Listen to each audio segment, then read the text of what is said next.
galera, está sendo mais um dia de peão, trabalhando aqui na Americana, fazendo muita coisa. Pra vocês verem agora, eu estou fazendo isso aqui.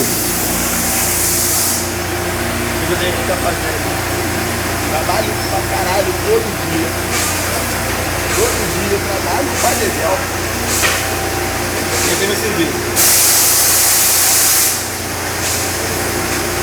Vai estar vindo lá.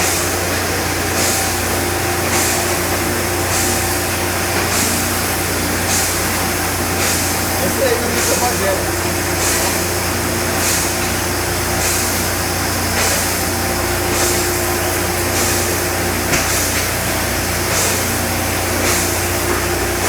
Como você pode ver, o serviço é cansativo pra caralho.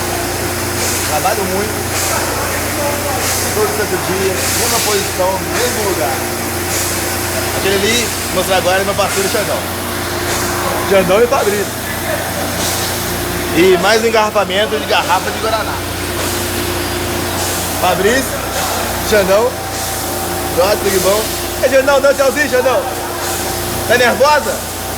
Ih, aí, para o negócio aí, pô. O máximo que eu tenho que fazer isso todo dia é isso. Valeu, galera, abraço. Mais um dia vocês voltam pro meu serviço.